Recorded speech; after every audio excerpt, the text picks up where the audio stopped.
রাজনৈতিক দলগুলোর সাথে আলোচনা করে নির্বাচনের তারিখ ঠিক করা উচিত বললেন সংস্কার কমিশন প্রধান। 31 ডিসেম্বর রিপোর্ট জমা। আইনজীবী আলিফ হত্যায় জড়িতদের দ্রুত আইনের আওতায় আনা হবে। চট্টগ্রামে ধর্ম উপদেষ্টা সম্প্রীতি বজায় রাখার আহ্বান। ময়মনসিংহ বিসিক শিল্প নগরীর কারখানার আগুন 2 ঘন্টার চেষ্টায় নিয়ন্ত্রণে। সারের গুদাম থেকে সূত্রপাত বলছে ফায়ার সার্ভিস। বদলে যাচ্ছে শাহজালাল আন্তর্জাতিক বিমানবন্দরের চিত্র। উন্নত যাত্রী সেবার পাশাপাশি প্রবাসী লাউঞ্জে মিলছে স্বল্প মূল্যে খাবার। খাবারের মানও ভালো এবং অনেক সস্তায় এখানে ভালো মানের খাবার পাওয়া যায়। এখন আমরা অল্প কিছু সামথিং পয়সা পে করে প্রবাসী লাঞ্চে খেতে পারি, এটা আমাদের জন্য খুব আনন্দ। যোগান বাড়ায় কিছুটা স্বস্তি শীতকালীন সবজির বাজারে। বাড়তি আলুর দাম, কমেছে ডিমের দর, এখনো চড়া মাছের বাজার।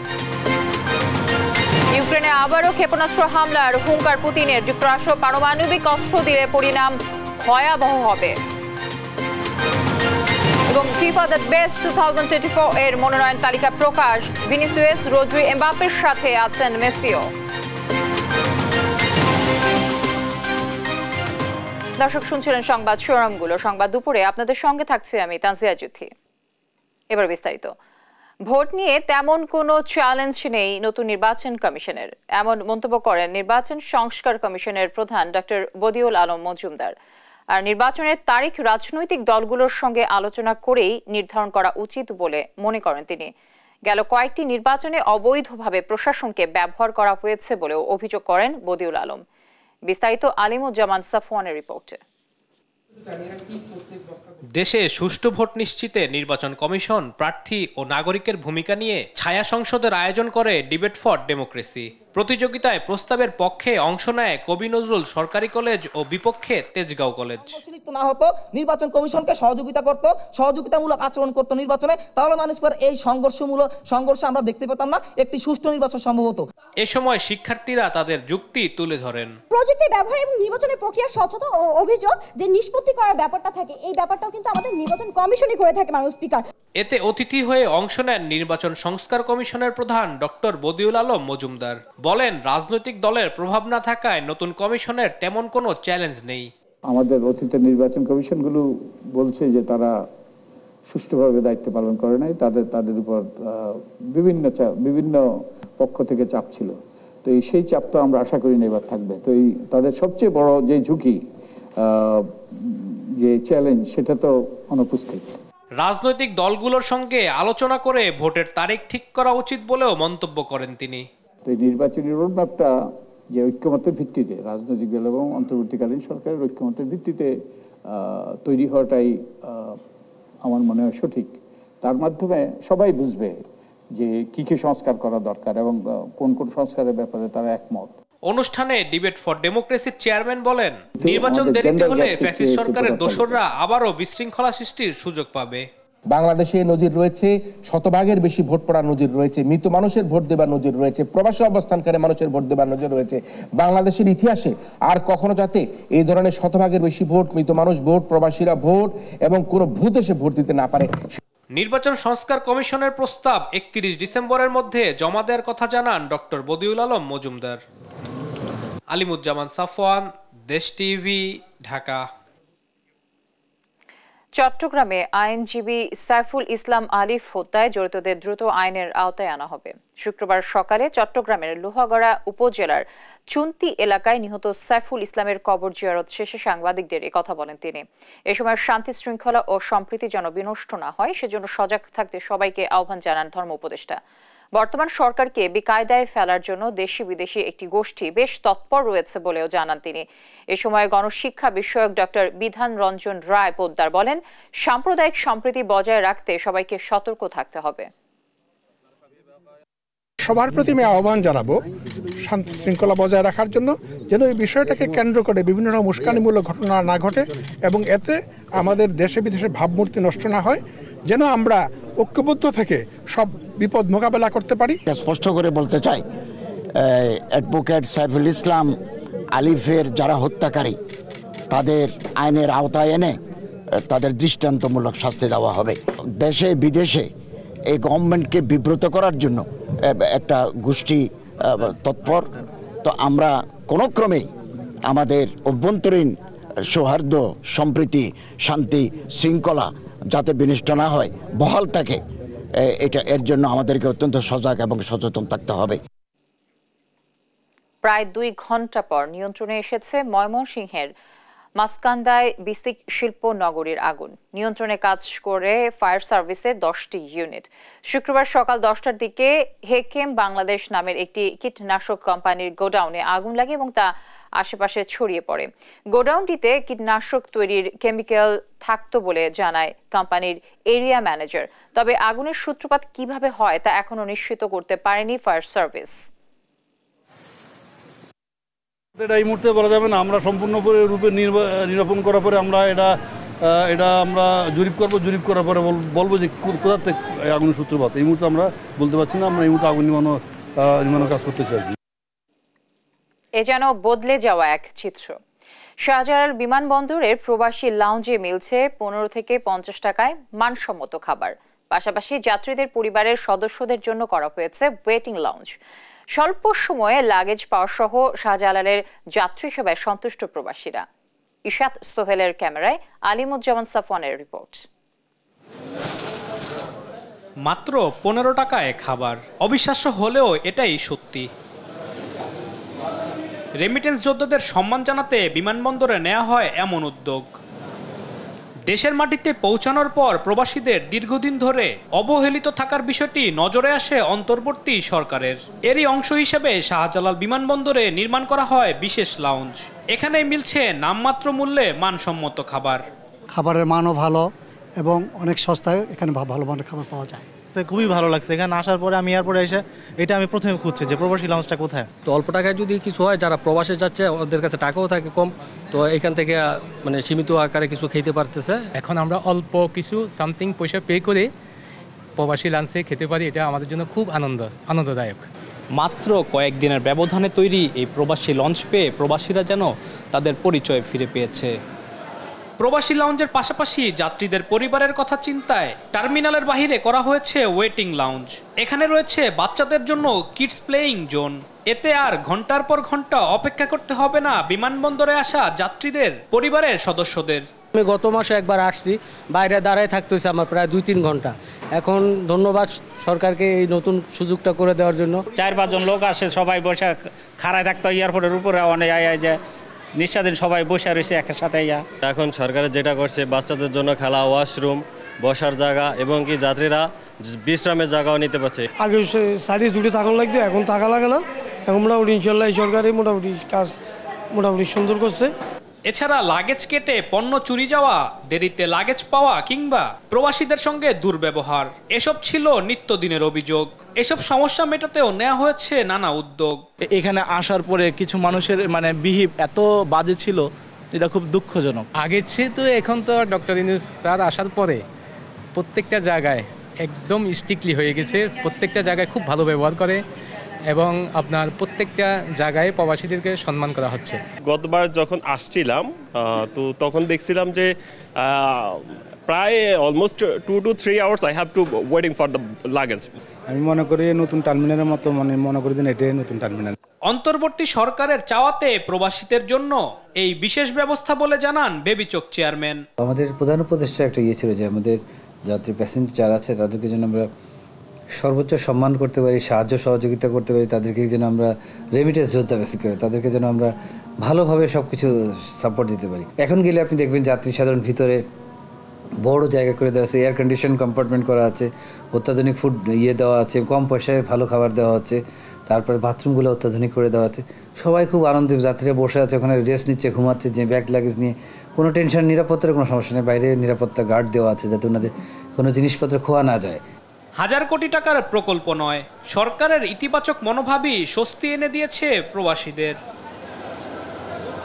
আলিমুজ্জামান সাফওয়ান, দেশ টিভি, ঢাকা। শীতকালীন সবজিতে কিছুটা স্বস্তি মিললেও এখনো ঊর্ধ্বমুখী মাছের বাজার। 2000 টাকার নিচে মিলছে না ইলিশ। এদিকে ডজন প্রতি দাম কমেছে ডিমের। আর বাজারে নতুন চাল আসলে দাম কমবে বলে জানান বিক্রেতারা। নিয়াজ মোর্শেদের প্রতিবেদন, জানাচ্ছেন আপন অপু। নিত্যপণ্যের বাজারে এখনও স্বস্তি মিলছে না ক্রেতাদের। ব্রয়লার মুরগি বিক্রি হচ্ছে 180 টাকা কেজি দরে, সোনালী মুরগি বিক্রি হচ্ছে 300 টাকা কেজিতে। 300 টাকা কেজি সোনালী। যারা সাধারণ মনে করেন কম বেতনে চাকরি করে এদের কেনাকাটা খুব অশান্তি হইতেছে। মনে রেট যদি আরো কমে তাহলে আমাদের খুচরা বেচা বিক্রিও বাড়বো, সাধারণ লোকের কেনাকাটার জন্য সুবিধা হবে। চালের বাজার কিছুটা স্থিতিশীল থাকলেও নতুন চাল আসলে দাম কমবে বলছেন বিক্রেতারা।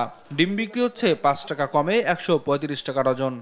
মিনিকেটটা চলতেছে আপনার 69 থেকে 71 টাকা কোয়ালিটি ভেদে, আর 28টা চলতে 58 টাকা 59 টাকা পুরান চাল যেটা। আর নতুন আসলে ওটা হয়তো আপনার কেজিতে 3 টাকা কমলে দেখা যায় 55 টাকা 54 টাকা চলে আসবে। মাছের দামও ঊর্ধ্বমুখী। ইলিশ বিক্রি হচ্ছে 2200 টাকা কেজি দরে, আর শৈল বিক্রি হচ্ছে 900 টাকা। দেশি মাগুর ও আইড় বিক্রি হচ্ছে 1000 টাকা কেজি দরে। তবে শীতের সময় মাছের উৎপাদন বেশি থাকলেও দাম বাড়তি নেওয়ার অভিযোগ ক্রেতাদের। বাট অন্যান্য যে লোকাল মাছগুলি এখন আছে শীতের মাছ, আমার কাছে এখনো মনে হচ্ছে হাই প্রাইস আছে এখনো। গত সপ্তাহ থেকে এই সপ্তাহ মাছের দাম একটু কম, ইলিশ মাছের দামটা একটু বাড়, ইলিশ মাছ তো নাই। আর মনে করেন এটিও দাম কমই, দাম সীমিতের মধ্যে আছে, বাড়ে নাই। সবজির দাম কিছুটা কমলেও কমেনি নতুন আলুর দাম। প্রতি কেজি বিক্রি হচ্ছে 100 টাকা দরে। সবজির দাম সব কিছু কমে নাই, কমছে শুধু শাকটা। এই সময় অনুযায়ী যেটা হওয়া উচিত বাজার সেটা নাই, কারণ এখন তো সবজি 20-30 টাকার উপরে সবজি থাকার কথা না। কমে নাই, শীতের সবজির দাম কমে নাই না। না গত সপ্তাহে 150 টাকা ছিল টমেটো, আজকেও 150 টাকা, তো কমলো কোথায়? সামনে আরো দাম কমবো। আর নতুন আলু বেশি 250 টাকা 200 টাকা কেজি। এখন নতুন আলুর কেজি হলো আপনার মাত্র 90 থেকে 100 টাকা। বাজার মনিটরিং করে দ্রুত নিয়ন্ত্রণ আনার দাবি ক্রেতাদের। নিহাজ মোর্শেদ, দেশ টিভি, ঢাকা। এখনো উত্তাপ ছড়াচ্ছে যশোরের নিত্যপণ্যের বাজার। ঊর্ধ্বমুখী শাকসবজি ও মাছ মাংসের দাম। ব্রাহ্মণবাড়িয়ায় নিত্যপণ্যের দাম কিছুটা কমলেও বেড়েছে মশলার দাম। শীতকালীন সবজির যোগান বাড়ায় দাম কমেছে মাগুরায়। সহকর্মীদের তথ্য ও ছবিতে আপনপুর রিপোর্ট। লাগামহীন যশোরের নিত্যপণ্যের বাজার। মাছের দাম কিছুটা কমলেও বাড়তি শাকসবজি সহ অন্য সব নিত্যপণ্যের দাম। স্বস্তি নেই ডিমের বাজারেও। 12 টাকা 50 পয়সা করে বিক্রি হচ্ছে প্রতি পিস ডিম। বাড়তি দামের কারণে চাহিদা অনুযায়ী পণ্য কিনতে না পারার অভিযোগ ক্রেতাদের। বাজার দাম নিয়ে কি বলবো, বাজার এখন গরম আগুন। অ্যাভেলেবেল হচ্ছে জিনিসপত্র, নিম্নমুখী হচ্ছে, কিন্তু আরেকটু কমলে সাধারণ মানুষের জন্য আর একটু উপকৃত হতাম আমরা। বাজারের মানে যদি একটু নিয়ন্ত্রণ করা যেত তাহলে আমরা একটু সুবিধা পাইতাম। ব্রাহ্মণবাড়িয়ায় সরবরাহ বাড়ায় সবজির কেজিতে কমেছে 15 থেকে 20 টাকা। টমেটো 130 টাকা, শিম 60 টাকা, কাঁচামরিচ 100 টাকা কেজিতে বিক্রি হচ্ছে। তবে সবজির দাম কিছুটা কমলেও চড়া মশলার বাজার। পেঁয়াজ 85 টাকা থেকে বেড়ে 100 টাকা, রসুন 210 টাকা থেকে বেড়ে 220 টাকা, আদা 90 টাকা থেকে বেড়ে বিক্রি হচ্ছে 110 টাকা কেজিতে। হলুদ 350 টাকা, তেল 170 টাকা থেকে বেড়ে বিক্রি হচ্ছে 190 টাকা কেজি। বেড়েছে এলাচি, লং ও দারুচিনির দামও। আগে তো সবজির দাম অনেকটা মানে বেড়ে গেছিল, এখন আগের থেকে তুলনামূলক অনেকটা স্বস্তি ফিরে আসছে আর কি। আদা, রসুন, পেঁয়াজ এগুলার মেইন সিন্ডিকেট যদি ভাঙতে পারে তাহলে বাজারে নিয়ন্ত্রণে আসবে। টাকার থেকে আমরা দামে কিনে আনি, কিনে আনো না আমরা দামে বেতন লাগে। টাকা যদি হস্তা হইতো তাহলে আমরা হস্তা বেচতাম। মাগুরায় বেড়েছে শীতের সবজির সরবরাহ, তবে বাজার থেকে উধাও তেল। বাজার আগের থেকে এখন স্বাভাবিক। আগে যেমন সবজির দাম অনেক ছিল, এখন দাম কমছে সবজিগুলি। আর মুদি বাজার একরকমই আছে, মুদিখানা বাজার সব আগে যেরকম ছিল সেরকমই আছে। ভারতীয় পেঁয়াজ আসতেছে না বলে একটু দাম বৃদ্ধি, এবং সোয়াবিন তেল, লুজ তেলের দামটা একটু বৃদ্ধির কারণে এখন এই বোতলজাত তেলটা একটু কম আসতেছে। চট্টগ্রামেও সরবরাহ বাড়ায় কমতির দিকে সব ধরনের সবজির দাম। আপনপু, নিউজ ডেস্ক, দেশ টিভি। পলিথিন ব্যাগের ব্যবহার অনেকটা কমে এসেছে, আর পলিথিন উৎপাদনের ক্ষেত্রে অভিযান চলমান থাকবে বলে জানায় বন ও পরিবেশ অধিদপ্তর। শুক্রবার রাজধানীর নিউ মার্কেট বাজারে পলিথিন ব্যাগ নিষিদ্ধে সচেতনতামূলক অভিযানে একথা জানান বন ও পরিবেশ অধিদপ্তরের অতিরিক্ত সচিব তপন কুমার। সারা দেশে 166টি মনিটরিং টিম কাজ করছে। এখন পর্যন্ত 349টি প্রতিষ্ঠানকে প্রায় 20 লাখ টাকা জরিমানা করা হয়েছে। জব্দ হয়েছে 40,000-এর বেশি পলিথিন ব্যাগ। এ সময় তিনি বলেন, এ ধরনের সচেতনতামূলক কার্যক্রম অব্যাহত থাকবে। আমরা কার্যক্রম অব্যাহত রেখেছি এবং আমি আনন্দের সাথে বলতে পারি যে আমরা খুবই আন্তরিক সাড়া পাচ্ছি সকলের কাছ থেকে। এটি যে ক্ষতিকর সকলেই স্বীকার করে নিচ্ছেন এবং আপনারা, এটি আমি আমার কথা না, আপনারা স্বীকার করবেন যে ব্যবহার অনেকটাই কমে এসেছে, হ্রাসপ্রাপ্ত হয়েছে। বড় শপিং মলগুলোতে তো টোটালি বন্ধই হয়ে গেছে। আপনি আগোরা, স্বপ্ন বা ইউনিমার্ট এরকম যারা বড় শপিং মলে বন্ধ হয়ে গেছে। কাঁচা বাজারগুলোতে কিছু কিছু আছে, কিন্তু সেখানেও কিন্তু ব্যবহার অনেকটা কমে এসেছে। শীত আসলেই কদর বাড়ে খেজুরের গুড়ের। এ সুযোগ লুফে নিচ্ছে কিছু অসাধু ব্যবসায়ী। গুড়ে খেজুর রস না দিয়ে মেশানো হচ্ছে ক্ষতিকর কেমিক্যাল। একাধিকবার অভিযান পরিচালনা করেও বন্ধ করা যায়নি ভেজাল গুড় তৈরির এসব কারখানা। সহকর্মী দেওয়ান ইমনের তথ্য ও ছবিতে ডেস্ক রিপোর্ট। নামে খেজুরের গুড় হলো, এতে নেই কোনো খেজুরের রস, দেয়া হচ্ছে কৃত্রিম রং আর ক্ষতিকর কেমিক্যাল। একসময় ভেজাল গুড়ের প্রধান কেন্দ্র ছিল সাভারের এই নামাবাজার এলাকা। প্রশাসনের বারবার অভিযানও বন্ধ হয়নি এই কারবার। এক জায়গায় বন্ধ হলে নতুন করে শুরু হয় আরেক জায়গায়। উপজেলা প্রশাসন, ভোক্তা অধিদপ্তর, বিএসটিআই ও র্যাব একাধিক অভিযান চালিয়েছে। মালামাল ধ্বংস, জরিমানা ও বিদ্যুৎ সংযোগ বিচ্ছিন্ন করা হলেও দুর্নীতিবাজ ব্যবসায়ীরা রাজনৈতিক প্রভাব কাজে লাগিয়ে এই অবৈধ কার্যক্রম চালিয়ে যাচ্ছে। বর্তমানে কারখানাটি সরিয়ে নিয়ে ভেজালের কর্মযজ্ঞ শুরু হয়েছে ধামরাইয়ের কুল্লা ইউনিয়নের ফুটনগর এলাকায়। রাত বাড়ার সাথে সাথে ব্যস্ততা বাড়ে এই ভেজাল গুড়ের কারখানায়। এখানেও তৈরি হচ্ছে ভেজাল গুড়, যা মানুষের স্বাস্থ্যের জন্য মারাত্মক ক্ষতিকর। এটার মধ্যে কি খেজুরের রস আছে? জি না। কি দিয়ে বানানো হয়েছে এটা? ওই এলসি গুড় কাটা, ওটা হচ্ছে জাল করলে তখন নামাই দিলে এরকম হয়ে যায়। মহাজনরা ইন্ডিয়া থেকে এই চিনি গুড়গুলা কিনে আনে, এগুলা চুলার উপরে দেই। চুলার উপরে দেয়া ধরেন জ্বালানোর পরে গুড়টা নরম হয়ে যায়। গুড়টা নরম হওয়ার পরে গুড়টা নামানোর পরে মনে করেন ফুড পান কালার আছে, ওই ফুড পান কালার দিয়া মানে গুড়ের কালার করা হয়। স্থানীয়দের দাবি, কারখানা মালিকরা প্রশাসন ও কর্মকর্তাদের ম্যানেজ করে এই অবৈধ কার্যক্রম চালাচ্ছেন। ভেজাল চিনি আছে, চিনি ছাড়া তো পাওয়া যায় না। এই ভেজাল হ্যাঁ কম বেশি সবটাই আছে। আর বইলে চিনি আছে, এইগুলি নেয় আমরা চিনি আছে তা বইলেই দিই, আমরা না করি না। এ নিয়ে এখনো অভিযোগ না পাওয়ার দাবি স্থানীয় প্রশাসনের।